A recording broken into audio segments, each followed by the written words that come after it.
하겠습니다. 성부와 성자와 성령의 이름으로 아멘. 은총이 가득하신 마리아님 기뻐하소서. 주님께서 함께 계시니 여인 중에 복되시며 태중의 아들 예수님 또한 복되시나이다. 천주의 성모 마리아님, 이제와 저희 죽을 때 저희 죄인을 위하여 빌어소서. 아멘. 여러분들 시작 성경 구절로 먼저 히브리서 10장의 말씀 중에 먼저 시작 말씀으로 10장 5절에서 7절의 말씀을 선포하도록 하겠습니다. 그리스도께서는 세상에 오실 때에 이렇게 말씀하셨습니다. 당신께서는 재물과 예물을 원하지 않으시고 오히려 저에게 몸을 마련해 주셨습니다. 번제물과 속죄제물을 당신께서는 기꺼워하지 않으셨습니다. 그리하여 제가 아뢰었습니다. 보십시오, 하나님, 두루마리에 저에 관하여 기록된 대로 저는 당신 뜻을 이루려 왔습니다. 주님의 말씀입니다. 하느님 감사합니다. 여러분들, 우리가 성체성사는 예수님께서 잡히시기 전에 그 제자들과 최후의 만찬을 하시면서 제정하신 것은 다들 아시죠, 그죠? 근데 그 예수님께서 성체성사를 그냥 제정하셔서 초대교회 때 그 성체성사를 이어서 재현하고 또 성체성사를 행했는가? 성체성사를 제정하신 것은 우리가 성보교일 이제 파스카 음식을 나누기 위해서 예수님이 제자들과 함께 그 큰 이청방이 마련되어 있을 것이다 하자 가서 보니까 어떻게 해요? 마련되어 있었죠. 그리고 거기에 파스카 음식을 나누기 위해서 또 차리고 그 파스카 음식을 드시면서 나누시면서 성체성사를 제정하십니다. 이것은 구약의 유대인들이 매년 그 파스카 축제일을 맞이하기 위해서 유대인들도 매년 하던 예식 중이기도 했죠. 그래서 예수님이 성체성사를 제정하셨다 해서 신약에 와서 예수님이 새로운 것을 한 것이 아니라 구약의 파스카의 하느님을 다시금 기리기 위해서, 그러나 그 파스카의 그 제사를 통해서 하나님께서는 바로 그 탈출기 14장에 그 문설주의 그 어린 양의 피를 바른 그 집은 어떻게 했어요? 그 죽음의 세력이 건너가게 하셨죠. 그게 파스카 아닙니까? 예. 그리고 밤새 그 홍해 바다를 가르셔서 그 마른 땅을 건너가게 하셨죠. 이것이 어떻게 보면은 우리가 신약의 예수님께서는 바로 그 파스카 음식을 드시고 그 나누시고 제정하시고 나서 예수님은 어떻게 하셔요? 바로 병사들에 의해서 끌려가시죠. 그리고 성금요일 십자가에 매달리셔 돌아가셔요. 그리고 사흘날에 부활하시죠. 그러니까 이 구약에서는 그 죽음의 세력이 피를 바른 그 집을 건너간 것이 그 파스카라면 신약에서는 뭡니까? 성체성사를 제정하시고 예수님께서 몸소 그 파스카의 신비 속으로 들어가셨다는 거예요. 그 신비를 통해서 뭡니까? 바로 죄와 죽음의 세계에서 생명의 나라로 예수님은 건너가신 것이죠. 그래서 우리가 이 성체성사를 우리가 이해하기 위해서는 이 파스카의 신비를 알아들어야 돼요. 우리가 미사 전례 때 성체 성사가 거행되고 우리가 성체 성사에 참여함으로써 우리가 또 예수님의 몸을 모신다라는 것은 어떻게 보면은 이 미사를 통해서 우리에게도 어떤 신비가 이루어진 거예요? 제가 조금 전에 무슨 신비라고 했어요?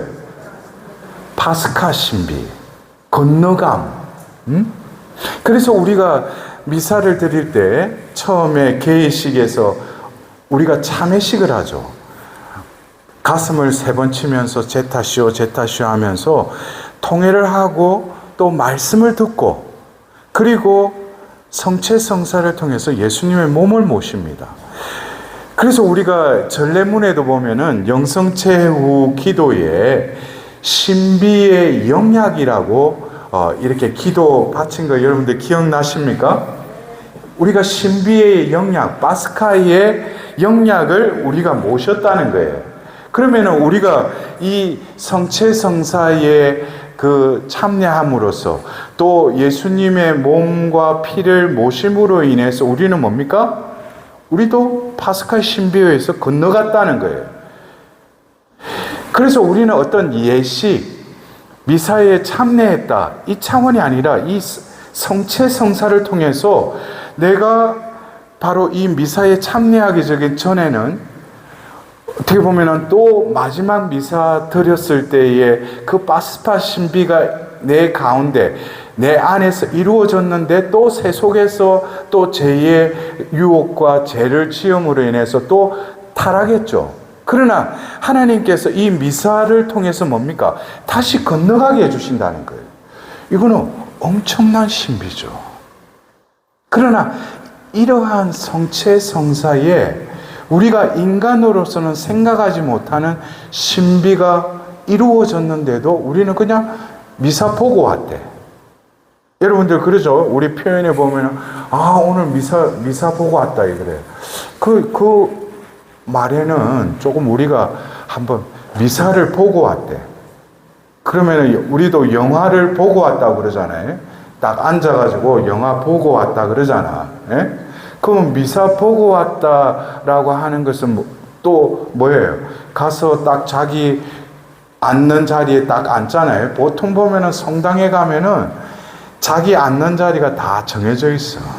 여러분들 그래요. 우리가 이 습성이라는 게 그래서 자기 딱 몇째 줄 또 오른쪽 왼쪽에가 딱 그 자리가 있는데 어느 날 가니까 어느 자매가 딱 그 자리에 앉아있어. 그때부터 분심이 되는 거야 이게.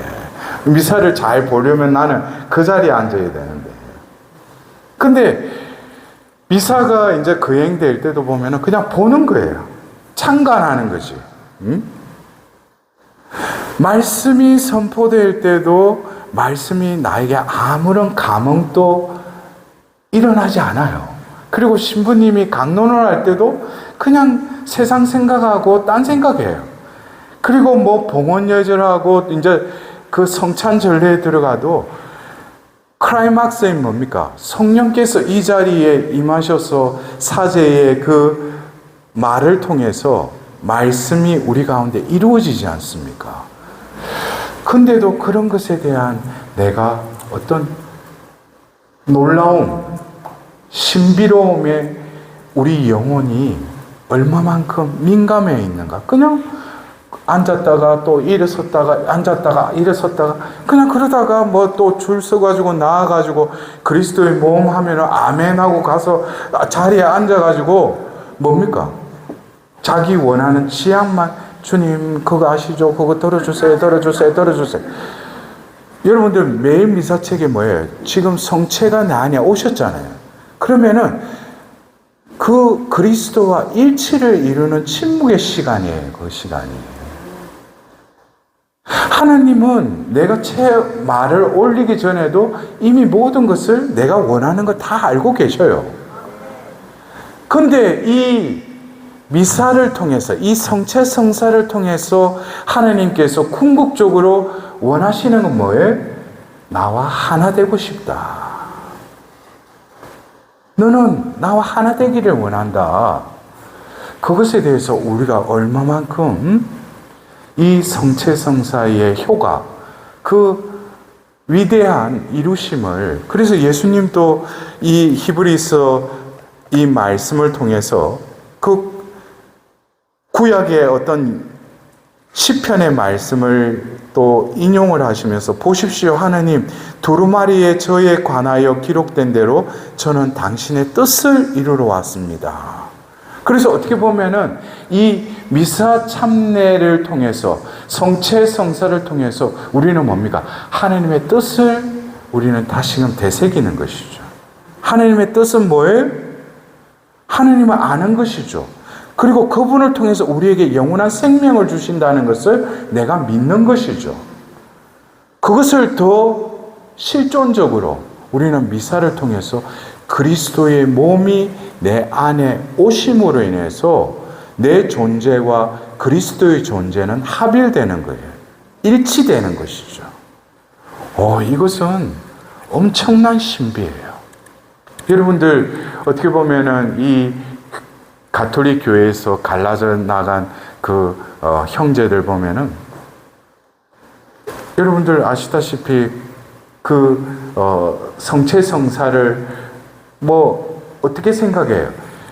그 안에 예수님의 몸과 피로 성변화가 일어난 것을 인정 안 하죠. 그냥 예식적으로만 그냥 세리머니만 하는 거예요. 그리고 그냥 그 행위로 그냥 기억하는 차원에서 우리는 그들은 이 성체의 신비를 그냥 눈으로 보이는 그냥 예식으로 전락해 버렸어요. 근데 우리 가톨릭 신자 천주교인들은 뭡니까? 바로 우리 눈에는 똑같이 밀떡과 포도주인데도 바로 성체 성사를 통해서 성변화를 통해서 이게 어떻게 돼요? 예수님의 몸과 피로 실제적인 변화가 일어났다는 것을 우리는 믿죠. 그리고 우리가 영성체를 할 때도 그리스도의 몸으로 영하지 그냥 입으로만 그리스도의 몸 하면 아멘 하는 거 아니잖아요. 예수님께서 그 성체 안에 실제하신다는 걸 여러분들 다 믿으시죠? 예. 그렇다면 먼저 이 히브리서 이 10장에서 이 히브리서 저자는 초대 교회에 많은 그리스도교 신자들이 또 박해가 시작되면서 특히 유대교 그리스도인들이 교회를 또 떠나게 됐어요. 왜? 박해를 받으니까. 근데 이 히브리서 저자는 바로 이 율법에 또 정통한 사람이라고 추정되는 것이 구약의 그 제사와 또 멜키체덱의 그 예수님의 그 사제로서의 지위와 더불어서 이 10장에서는 예수님이 바로 희생제물이 되어서 그 희생제사를 영원한 효력을 이루는 그것을 그 하나님의 뜻을 완성하셨다라는 것을 히브리서 이 저자는 이 장에다가 적어놨어요. 그러면은 여러분들 그래요. 이 성체성사는 제가 서두에도 말씀드렸듯이 신약에 예수님이 최후의 만찬 때 제정하셨지만 이것은 매년 유대인들이 하던 파스카 음식을 나누는 중에 그 성체성사를 제정하셨죠. 그렇다면은 구약의 이 제사와 신약의 예수님께서 희생제사의 이 연관성을 이래 보면은 예수님이 결국 제정만 하고 그것이 성체성사가 이루어졌느냐 아니라고 그랬죠. 예수님이 몸소 파스카의 어린 양이 되셔서 바로 구약에 피를 바르기 위해서는 짐승을 죽여야 되지 않습니까? 그래야지 피를 바를 거 아니에요. 예? 그것처럼 그러나 이 히브리서에서는 뭐라고 합니까? 대사제가 제사를 지내고 그것이 일회성이라는 거죠. 제사를 지내고 또 자기 스스로 속죄 예식을 취하고 다음에 또 제사를 봉헌 드리는 거예요. 그러나 예수님은 뭡니까? 한번 자언함으로써 스스로 자신을 하나님께 바침으로 인해서 이 일회성은 영원의 그 효력을 드러낸다고 히브리서 저자는 이렇게 비교를 하고 있어요. 그러면 여러분들 그래요. 구약에 우리가 레위기를 이렇게 펼치면은 여러분들 뭐에 대해서 나와요? 제사에 대해서 나오죠. 예? 레위기 1장부터 보면은 뭘 짐승을 잡고 또 어떻게 그 짐승을 또 했다가 각을 뜨고 또 이거를 번제물로 바치고 그 안에 있는 내장은 다 끄집어내고 이런 거 여러분들 레위기 이렇게 읽으면서 그 법에 대해서 이렇게 여러분들 보셨잖아요. 근데 우리가 그래요. 구약의 제사를 우리는 그냥 그 성막에서 그 봉사하고 종사하는 레위인들이 있었죠. 예? 그러면은 여러분들이 생각할 때 죄를 지었어요. 율법에 어긋나는 내가 죄를 지었어요. 그러면은 사제에게 가서 거기에 응당한 짐승이나 곡식이나 이걸 바치라고 그래요. 그러면은 그거를 바쳐야지 어떻게 돼요? 제사함을 받는 것이죠. 그러면은 우리가 생각할 때 그 성막 안에 사제들이 레위인들이 이렇게 그게 봉직하니까 가서 뭐 자기가 돈 주고 짐승 사서 그냥 갖다 놓으면은 자동적으로 그들이 다 잘라서 죽이고 각 떠서 그냥 번제물로 바쳐주고 그러면은 제사함 받는 줄 이렇게 여러분들 생각하시는 분들이 계실지 모르겠어요. 근데 여러분들 유대인들이 제사함을 한번 받으려면은 우리가 지금 그냥 제사 바친다, 제사 드린다 라는 것이 한 번이라도 제대로 제사를 드리고 나면은 죄에 대해서 만정이 뚝뚝 떨어지는 거예요. 왜냐하면 우리가 제사를 드릴 때 먼저 그 짐승을 그 성막으로 데리고 와야죠. 그럴 때 그 짐승이 흠이 있어야 돼요? 흠이 없어야 돼요? 흠 없는 그 짐승을 데리고 와야 돼요.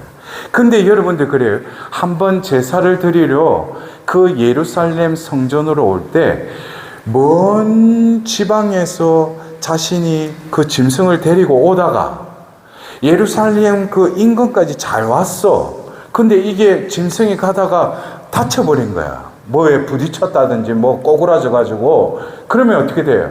이거는 제사함을 위한 짐승으로서의 요건이 상실돼 버리는 거예요.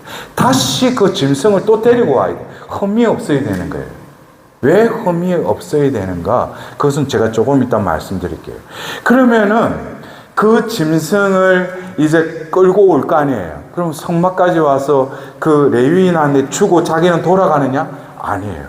이때부터 직접 자신이 해야 될 일이 있어요. 먼저 뭘 해야 돼요? 번제물이나 속죄제물, 친교제물을 이렇게 바치려면은 먼저 짐승을 어떻게 해야 돼요? 죽여야죠. 누가 죽여요? 예? 거기에 있는 레위인이 죽여요? 죄를 지은 본인이 직접 죽여야 돼요. 근데 그 전에 해야 될 일이 뭐냐면은 그 흠없는 짐승을 이렇게 데리고 오잖아요. 데리고 와서 그 성막에서 레위인에게 그것을 이렇게 넘기기 전에 먼저 자신이 지은 죄를 그 짐승에게 전가해야 돼요. 그래서 흠이 없어야 된다는 거예요. 흠이 없으면 이 죄가 전가되더라도 흠이 있기 때문에 죄가 온전히 이양되지 않는다는 것이죠.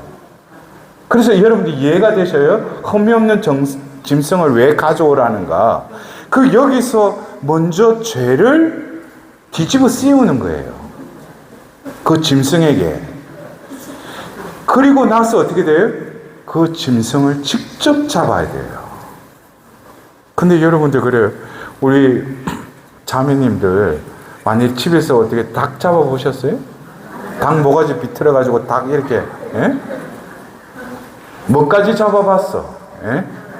생선. 예? 생선 근데 팔딱팔딱 뛰는 거 이렇게 막 대갈통 그냥 탁 쳐봤어요 이게. 예? 예? 근데 실제로 죄를 지은 사람이 양이나 염소를 직접 죽여야 돼요. 근데 그게 자기가 그 경험도 없는 사람이 그 짐승을 한 방에 뭐 내리친다고 해서 바로 죽겠어요? 짐승이 한 번 치면은 자기도 죽을 위기에 있으니까 어떻게 발악을 하겠죠. 그리고 어떻게 돼요? 그 피가 튀어서 온몸에 보면 피가 묻는 거예요. 그 죄사함을 받기 위해서. 응? 근데 짐승들이 뭐 완전히 발광을 하고 완전히 꿈틀꿈틀거리고 뭐 이러지 않겠어요? 죽기까지. 근데 많은 짐승 중에도 특징이 있는 짐승이 하나 있대요. 그게 바로 양이래요. 양은 이렇게 내리치더라도 가만히 있대요. 네? 다른 짐승하고 좀 틀리대요, 이게. 그래서 우리가 이 파스카의 어린 양이신 예수님께서 십자가를 지고 골고다 언덕으로 가실 때도 아무 말도 안 하시고 그냥 병사들의 못에 박혀서 돌아가시는, 그것이 어떻게 보면은 그 실제로 그 양의 습성이 그랬대요. 죽을 때도 그냥 멀뚱멀뚱하고 그래. 여러분도 안 그래? 오히려 보면 막 몸을 비틀고 하면서 막 소리 지르고 이런 것보다도 아무 말도 안 하고 죽어가는데 그 눈이 그 죽이는 사람의 눈을 이렇게 바라보면 여러분들 어떻게 했어요? 섬뜩하기도 하지만은 내가 지금 뭐 하고 있는 것이 싶네. 뭐 때문에 지금 일하고 있어요? 내가 죄를 지었기 때문에. 그리고 거기서 일단 숨이 거뒀다고 해요. 여기서 이제 끝났다 이게 아니에요. 그 짐승의 모든 가죽을 다 벗겨내야 돼요. 그리고 마디마다 다 잘라서 각을 내는 거예요. 그리고 레위인에게 그걸 바치면은 그 내장을 빼고 그거를 이렇게 불살라서 번제물로 이렇게 봉헌 드리는 거예요. 그때 비로소 어떻게 돼요? 제사함을 받는 거예요. 여러분들, 구약의 제사가 우리가 볼 때는 뭐 예수님이 그 시편의 말씀을 인용하면서 내가 바라는 것은 희생제물이 아니라 자비다 이러셨죠. 예? 근데 여기서 우리가 얼마나 우리는 지금 제사함을 받고 하나님의 관계가 다시금 화해가 이루어지는 이 성체성사의 이 신비에 참여하면서도 너무나 우리는 편안하게 성체성사를 참여하죠. 여러분들, 제가 조금 전에 말씀드린 구약의 제사를 드리기 위한 그 절차에 자기가 또 이 죄로 인해서 이렇게까지 해야 되는 거예요. 짐승을 죽이고 벗기고 또 각을 뜨는 그 과정을 겪어야지만이 죄를 용서받는 건데, 우리는 뭐예요? 죄를 짓고도 영성죄를 하기 위해서 고해성사도 보지 않을 뿐만 아니라 고해성사를 보더라도 진정 내 안에 있는 그 부끄럽고 그 더러운 그 죄는 또 이 밖에 알아내지 못한 죄에 넣어서 그냥 은근슬쩍 그러고 그냥 고해성사 봐요. 그리고 심지어 예수님께서 이 제대 위에서 그 골고다 언덕에 희생제사가 이루어지고 있는데도 우리는 그게 무감각한 거예요.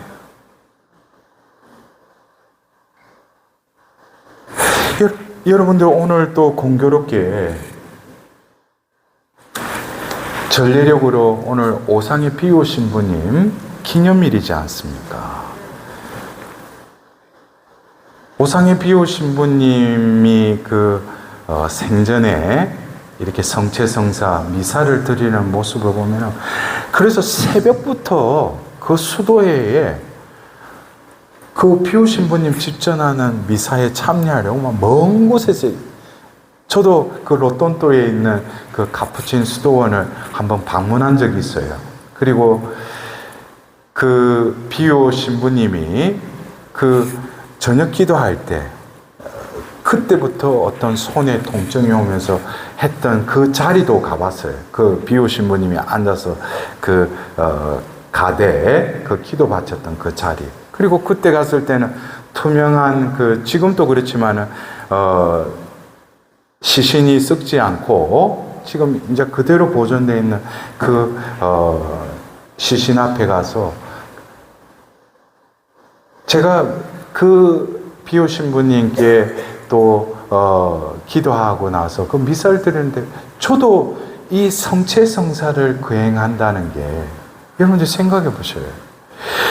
우리는 그냥 저도 신학적으로 우리가 미사 전례 때 이 제대 위에서 2000년 전 그 골고다의 희생제사가 재현된다라는 거 우리가 배우긴 배웠어요. 근데 어떤 때는 시간에 쫓겨서 어떤 때는 그냥 그런 것도 잊어버리고 그냥 성체성사를 그냥 거행하는 거예요, 그냥. 근데 그 신부님, 그 성인께서는 어떻게 했어요? 손과 온몸의 그 오상에서 예수님의 그 상처로부터 피가 흐르니까 붕대를 감고 그 성체성사를 거행할 때 그분이 뭐 강론을 뭐 오래 하고 이러지도 않으셨어요. 근데 미사 시간이 1시간이 헐 넘어가는 거예요. 그리고 특히 그 성변화 때 한참을 예수님 그 성체로 변화된 예수님 성체만 보는데도 뒤에서 사람들이 울기도 하고 그런 거예요. 그래서 우리가 이 성체성사라는 것이 여러분들 그래요. 구약에서는 제사함을 받기 위해서 그 율법에 적혀 있는 그 법대로 흠없는 짐승을 데리고 와서 또 그 짐승에 의해 죄를 전가하고 또 짐승을 또 죽이고 또 그 살가죽을 벗기고 그 다음에 각을 떠서 내장을 다 끄집어낸 다음에 그것을 속죄제물로 바칠 때 제사함을 받았다면 지금 우리는 뭐예요? 그런 절차가 필요해요? 필요하지 않아요? 구약에 그런 절차가 필요 없죠. 왜 그래요?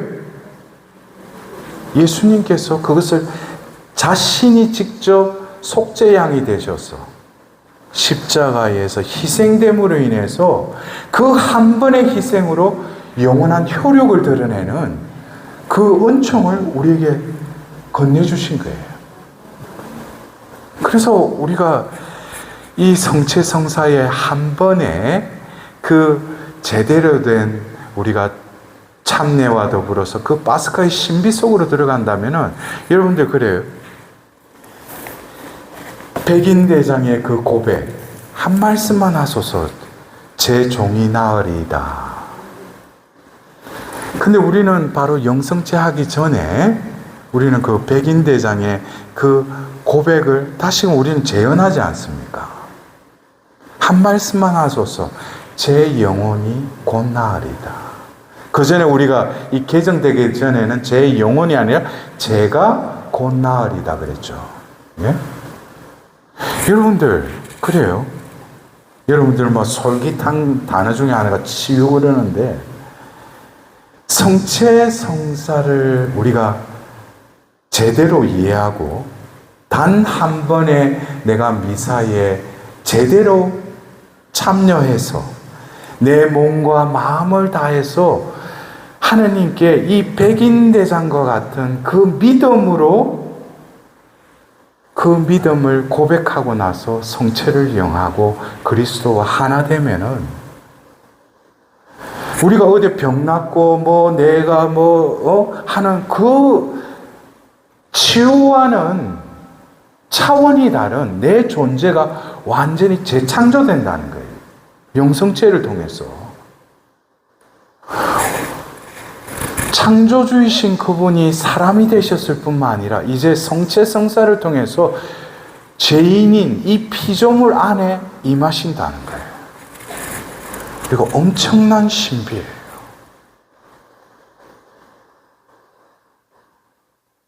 그래서 여러분들 21세기가 열리면서 우리 가톨릭 교회에서 처음 시성된 그 파우스티나 성녀 아시죠? 그죠? 자비의 비서라고 자신을 또 이렇게 소개한. 근데 그 파우스티나 성녀도 다른 성인들과 마찬가지로 이 성체 성사에 대한 신심이 대단했어요. 그래서 이 성녀도 33세에 하나님께서 또 이렇게 데려가셨지만 말년에 여러 가지 몸에 합병증이 있고 여러 가지 고통이 있었어요. 근데 자신이 이렇게 적어서 남긴 그 일기에도 보면은 이 성녀의 삶의 중심에 가장 중요한 순간은 언제 있었겠어요? 언제였겠어요? 바로 영성체를 통해서 예수님과 합일되는 그 순간이 하루라는 그 시간 중에 가장 중요한 그 순간임을 그 성녀는 깨닫고 있었어요. 그래서 바로 영성체를 통해서 예수 그리스도가 나에게 사시고 내가 그리스도 안에 사는 그 일치의 순간으로부터 파견을 받고 자신은 뭡니까? 내가 사는 게 아니죠. 그리스도께서 내 안에 사시는 것이죠. 그 현존 감각으로 또 살다 보면은 또 그걸 잊어버려요. 또 내가 살아가고 있어요. 내 식대로 살아가고 있어요. 그리고 다시금 무엇을 기다리는 거예요? 예수님과 일치되는 그 순간을, 그 아픔 중에도, 음식도 먹지 못하는 그런 고통 중에도 이 성녀는 바로 영성체로 예수 그리스도와 하나 되고 또 살아가요. 내가 사는 것이 아니라 그리스도께서 내 안에 사시는 그러한 삶을 살다가 또 그런 또 죄를 짓고 자신이 나로 살아갔던 그 모든 것을 다시금 미사에 참여하면서 하나님께 통회하고 또 하나님에게 용서를 청하고 다시금 예수님과 하나 되는. 그래서 하루의 그 여러 시간의 순간들 중에 가장 중요한 그 순간이 영성체 하는 순간. 여러분들은 하루를 살면서 어느 순간이 가장 중요합니까? 예. 어떻게 보면은 우리 이 교회, 베드로의 그 믿음의 반석 위에 세워진 그 교회를 예수님께서 세우겠다 하시면서 죽음의 세력도 이거를 해할 수 있다고 해하지 못한다고 그랬죠. 예? 엄청난 하나님이 그 교회를 통해서 모든 것을 다 권한을 주시고 어떤 악의 세력도 죽음의 세력도 해하지 못하게끔 보호해 주신다고 그랬어요. 예수님은 약속하시고 실행하셨어요. 뭘 통해서? 특히 이 성체 성사를 통해서. 그래서 우리가 세례를 받고 어떻게 보면 이 교회에 입교함으로써 세례 성사를 받는 동시에 우리는 뭘 또 할 수 있어요? 성체 성사에 참여할 수 있죠. 성체를 영할 수 있죠. 이것은 뭐냐면은 세례를 받기 전에는 이 세상에 살더라도 다른 이들과 별반 차이 없었어요. 근데 세례를 통해서 우리의 존재가 졸지에 어떻게 돼버렸어요? 급부상해버린 거예요. 완전히 업그레이드 돼버린 거예요. 뭐로? 하나님 자녀. 그래서 요르단강에서 세례를 받으실 때 예수님이 그 물에서 올라오실 때 하늘이 열리면서 비둘기 형상으로 하나님 성부의 말씀이 들리죠. 이는 내가 사랑하는 아들, 내 마음에 드는 아들이다. 근데 하나님이 내 마음에 드는 자녀, 내 사랑하는 자녀를 그대로 내버려 둘 것 같아요? 안 그렇죠. 보호해 주시죠. 보호해 주실 뿐만 아니라 뭐예요? 이 세상 속에 살면서도 이 때 가운데 양과 같은 우리의 연약한 존재를 어떻게 해요? 어느 누구도 대적하지 못할 힘을 주신다는 거예요. 뭐를 통해서? 뭐를 통해서? 성체 성사를 통해서. 그래서 그래요. 성체 성사는 우리에게 힘을 주셔요. 근데 힘을 주시는데 내가 힘이 약한데 성체 성사를 통해서 내게 힘을 준다니까 그러면 내가 성체 성사에 참여하면 힘을 얻는구나. 이렇게 너무 이렇게 단순하게 생각하면 안 돼요. 내가 그분의 힘을 온전히 입으려면은 내 힘이 온전히 비워져야 돼요. 여러분들, 이런 역설적인 표현은 우리가 하나님은 전지전능하시다 그러죠. 예? 왜 예수님이 하나님 아버지께 기도하면서 아버지, 이 세상에서 지혜롭다는 자들, 슬기롭다는 자들에게는 이 모든 것을 감추시고 철부지 같은 어린아이에게 드러내 주시니 감사합니다 그랬어요. 우리가 하나님의 전지하심, 모든 것을 통찰하시고 모든 것을 알고 계시는 그 하나님을 온전히 모시려면 먼저 우리가 어떻게 돼야 돼요? 내가 이때까지 내가 조금 세상 살아가면서 경험해서 공부해서 내가 얻은 지식들, 경험들, 삶의 자기 나름대로의 어떤 지식, 지혜들, 이런 거 어떻게 돼요? 다 버려야 돼요. 그래서 바오로 사도는 필리핀들에게 뭐라고 했어요? 자신이 가지고 있는 모든 것, 자신이 과거에 어떤 배웠던 모든 것들, 자기가 이롭다고 하던 것들을 예수 그리스도를 위해서 뭐로 여긴다고 그랬어요? 쓰레기로 여긴다고 했어요. 왜? 그것을 쓰레기로 버리지 않으면은 하나님의 지혜, 하나님의 전지하심이 나에게 임하지 못한다는 것이죠. 더불어서 전능하심, 하나님은 무엇인지 할 수 있다. 우리는 하나님이 전지전능하심을 믿지 않습니까? 그런데 삶 속에서 여러분들 모든 것을 아시는 그 하나님의 지혜로운 지식이 내 삶 속에서 드러난다면은 내가 이렇게 살지 않죠.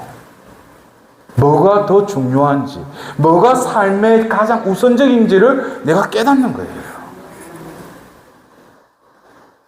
그리고 전능하심, 하나님의 능력이 드러나려면 여러분들 그래요. 저는 그것을 어떻게 우리 신자들에게 또 먹여줘야 되니까.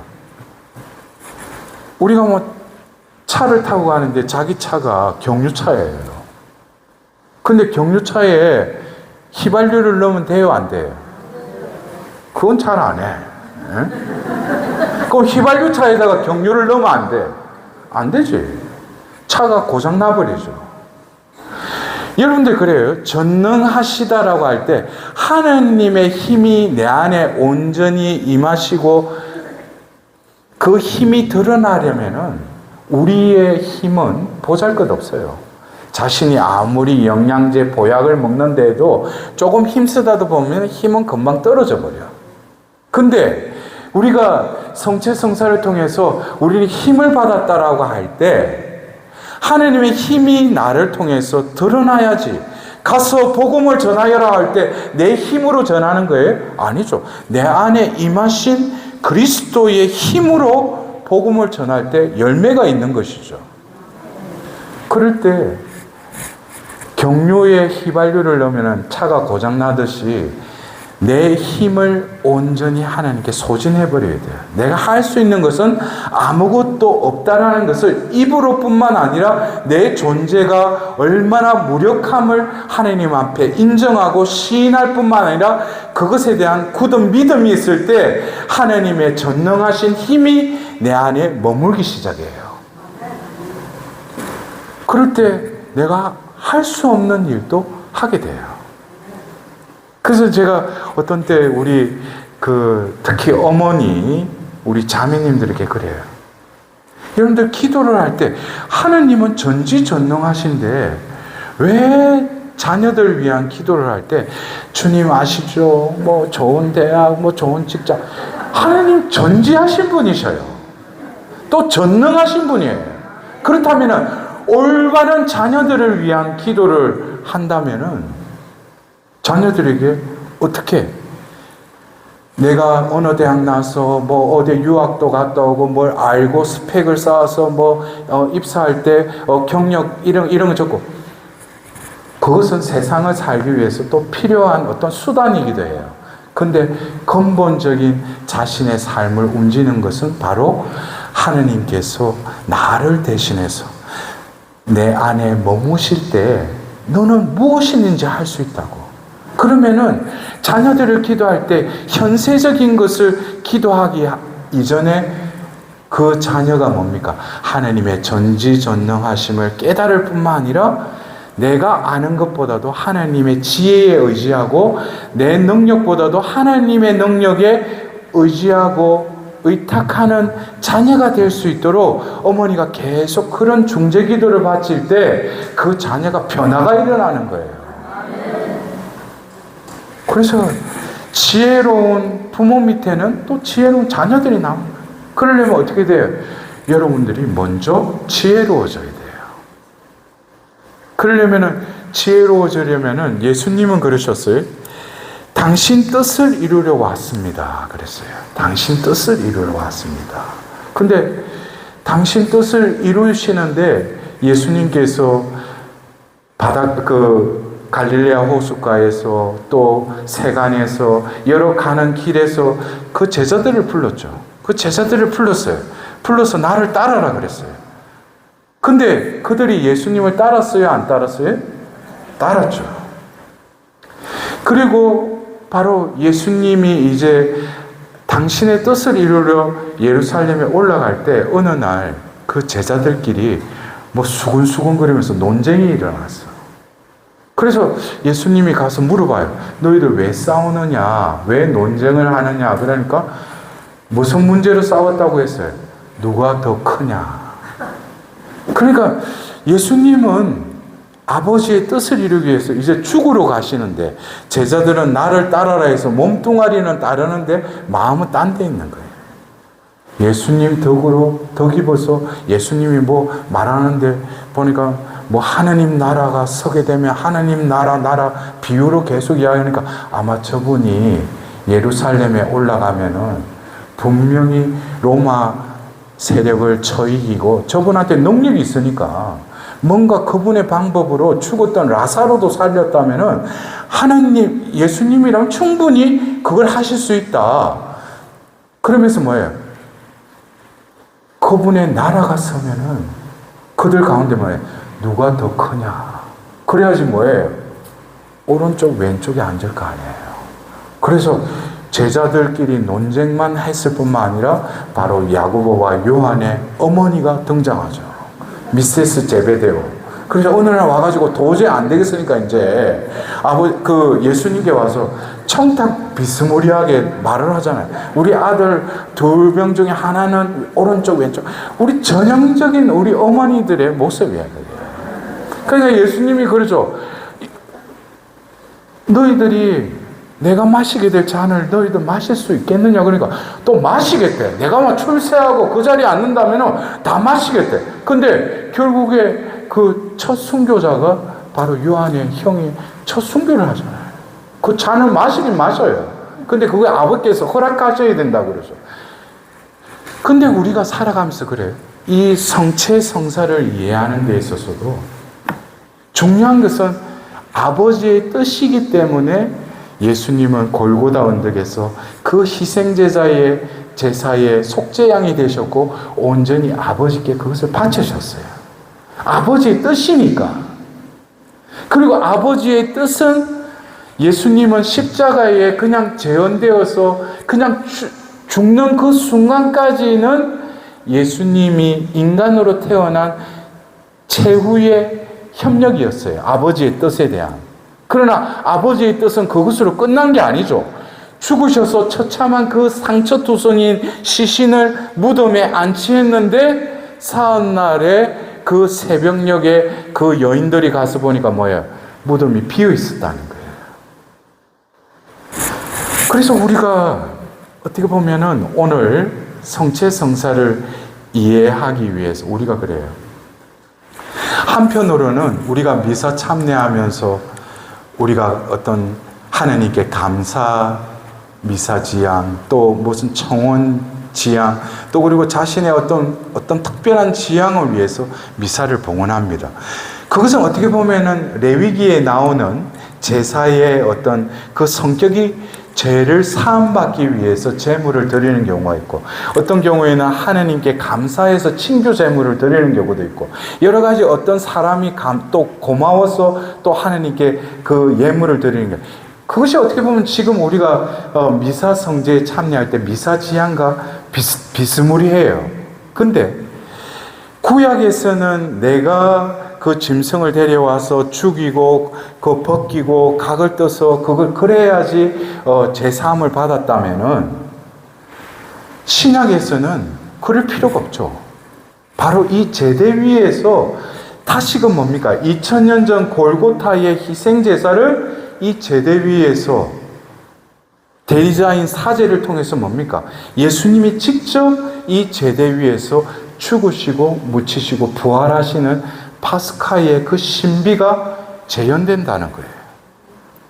그래서 우리가 성찬절례 또 성체성사에 우리가 참여할 때는 우리 눈에는 예수님이 그 사제가 뭐 제대 위에서 그 미사경본 읽으면서 뭐 또 하고 들어 올리기도 하고 절도 하고 그러는데, 이게 다 뭡니까?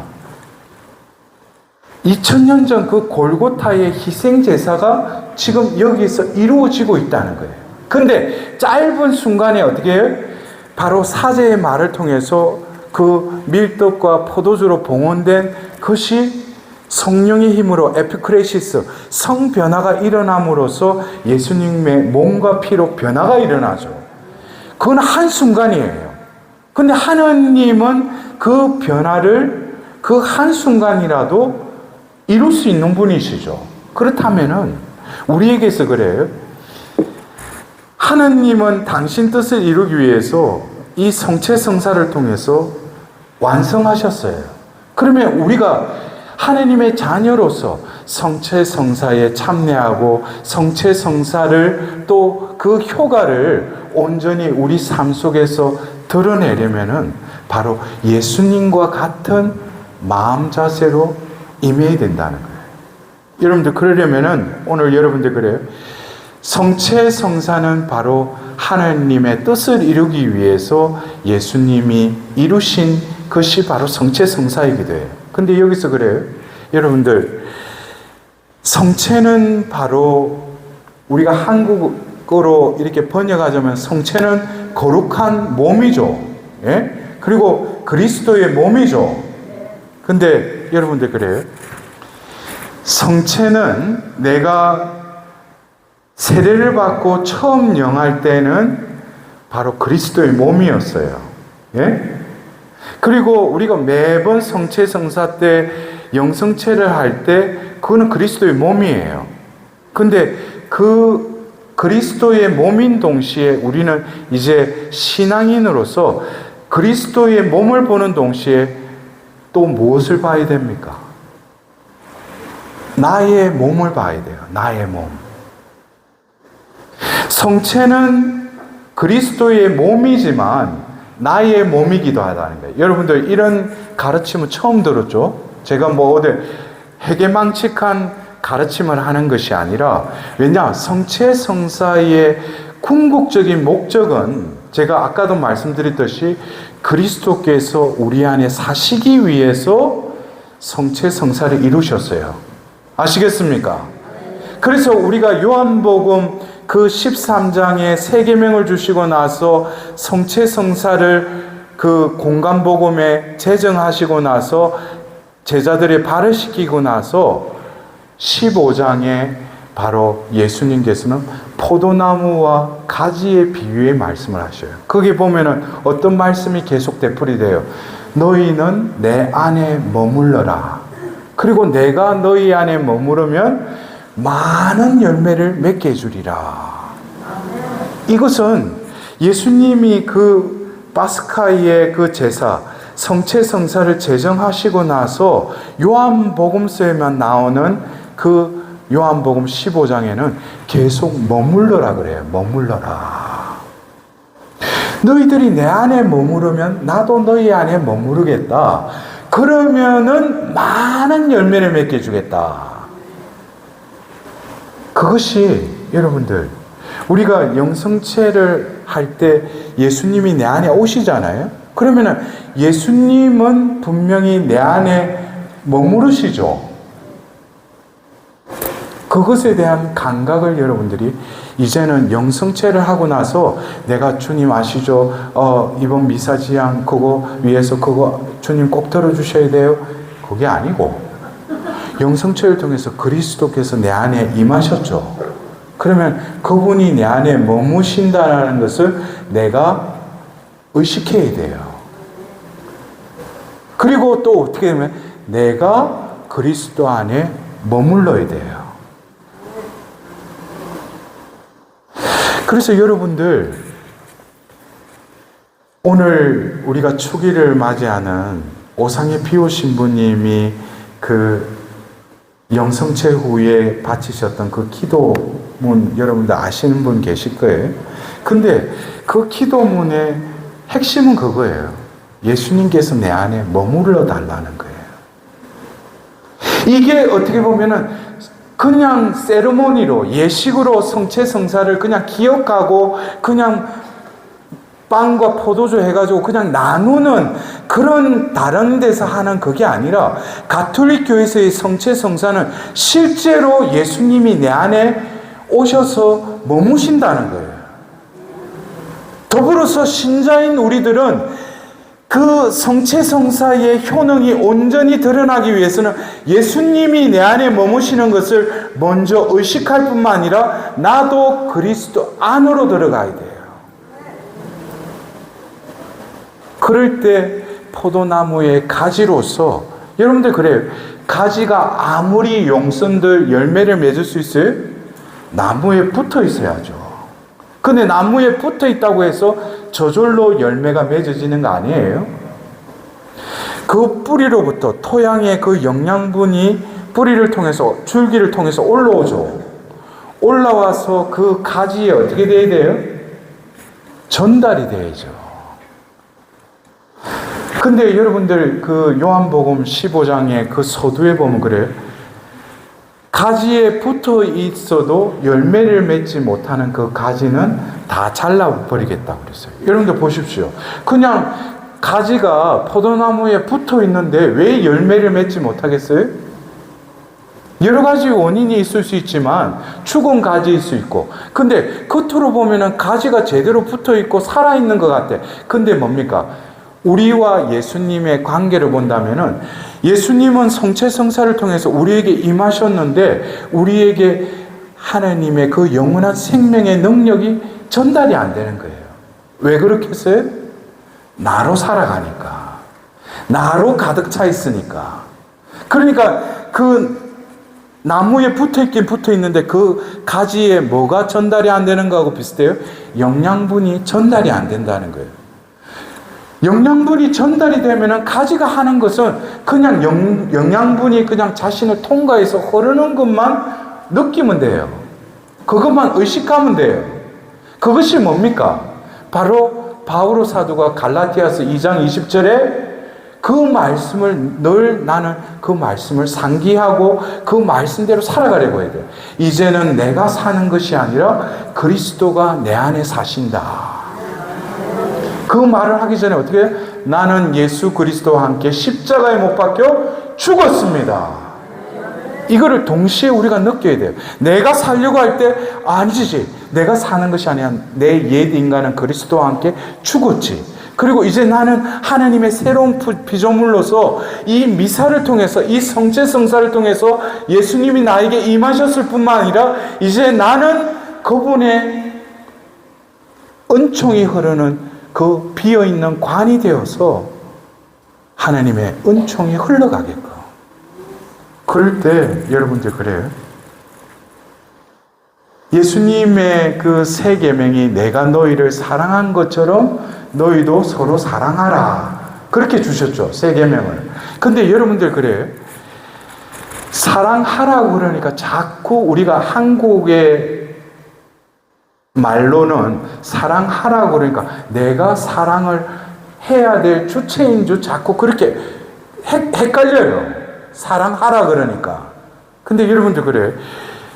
사랑했듯이 사랑하여라. 이거를 베품이라는 베풀어라는 그 단어로 이렇게 바꿔서 적용하면은 내가 너희에게 사랑을 베풀었듯이 너희도 서로 사랑을 베풀어라. 이렇게 하면은 우리가 그래요. 내가 이웃을 사랑하는 주체가 아니라 내가 사랑을 베풀면 되잖아요. 그런데 이 베푸는 것이 내가 베푸는 것이 아니라 미리 예수님이 나에게 그 사랑을 베풀어 주셨죠. 그러면은 내가 베풀어야 될 사랑은 내가 사랑을 베푸는 게 아니죠. 내 안에 그 사랑이 머물러 있으면은 그 사랑이 나를 통해서 흘러갈 때 나는 그저 사랑을 베풀 뿐이죠. 이것이 바로 예수님이 자비에 대해서도 이렇게 말씀하셨어요. 그 주인이 그 많은 빚을 탕감해 줬는데도 그 자신이 아는 이웃에게 그 빚을 갚아라 할 때 그 마지막에 그것을 알은 임금이 뭐라고 그래요? 내가 너에게 자비를 베풀었듯이 너도 이웃에게 자비를 베풀었어야 되지 않느냐? 예수님이 그런 비유를 통해서 그런 말씀을 하시죠. 여기서도 보면 뭡니까? 자기가 자비를 실천하고 자비를 행하는 주체가 아니죠. 우리에게 뭡니까? 먼저 하나님이 나에게 자비를 베풀어 주셨다는 거예요. 내가 자비를 베푸는 것이 아니라 내 안에 그 자비가 머물러 있으면은 나를 통해서 흘러갈 뿐이라는 거예요. 그게 뭡니까? 자비를 베푸는 것이죠. 여러분들, 그렇다면은 성체성사는 바로 하나님의 뜻을 이루기 위해서 예수님이 2000년 전 그 골고다의 희생제사의 그 속죄양이 되셔서 그 아버지의 뜻을 이루셨죠. 그렇다면은 이 시대를 사는 이 교회를 통하여 매번 거행되는 이 성체성사에 참여한 우리들이 그 뜻을 이루어야 되지 않겠습니까? 그 뜻을 어떻게 이루어야 돼요? 하나님 아버지께서 예수 그리스도를 통해서 우리에게 구원을 베푸셨죠. 우리도 구원받은 자로 남을 또 구원해야 되겠죠. 그러려면 내가 사랑을 베풀고 자비를 또 베풀어야 되지 않겠어요? 그렇다면 성체성사는 바로 하나님의 뜻의 흐름이라는 거예요. 우리는 미사에 참여함으로써 성체성사의 그 효능을 우리는 받았다고 그러지만 받은 자로서의 삶은 바로 받은 은총을 나를 통하여 흘러보내는 것. 이것이 바로 하나님의 뜻이 흐르는 거예요. 하나님 뜻이 이루어지는 거예요. 그래서 여러분들 마지막으로 우리가 그래요. 여러분들 집에 수도꼭지에 어느 날 수도꼭지를 틀었는데 녹물이 나와. 그럼 어떻게 돼야 되겠어요? 수도꼭지를 교체해야 돼요? 수도관을 교체해야 되지. 그지? 특히 뭐예요?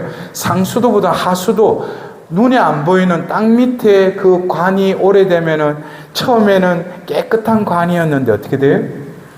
그 안에 녹이 슬고 뭐가 끼어다 보니까 수원지의 물은 깨끗하고 맛있는 물인데 그게 이렇게 흐르면서 그 관을 통과하면서 어떻게 돼요? 졸지에 녹물이 돼버리는 거예요. 그래서 물을 틀면 녹물이 나오는 거죠. 그러면 원천적으로 어떻게 돼요? 눈에 보이지 않는 그 관을 교체해야 되겠죠. 그러면은 원래의 그 깨끗하고 맑은 물이 그 수도꼭지를 틀면은 그 물이 그대로 나오듯이 우리의 존재도 하나님의 은총을 받는 것에만 집중할 것이 아니라 하나님의 은총은 흘러가는 것이죠. 그러면 내 삶은 바로 아브라함에게 약속하셨듯이 너가 복을 빌어주면 어떻게 된다고 했어요? 복이 임할 것이다 그랬어요. 이거는 뭐예요? 복의 하수관이 되라는 거예요. 여러분들 그래요? 진정으로 지혜로운 자는 주님 이거 들어주세요, 이거 해결해 주세요, 그런 사람하고 주님 당신 뜻이 이루어지는 데 있어서 저를 복의 통로가 되게 해달라고. 이거는 여러분들 그래요? 복을 달라는 거하고 복의 통로가 되려는 거는 똑같은 복을 달라고 하는 거지만은 차원이 틀려요. 복을 달라고 할 때는 복을 하나님이 불쌍히 여겨서 복을 내려줬었어요. 그거로 끝이야.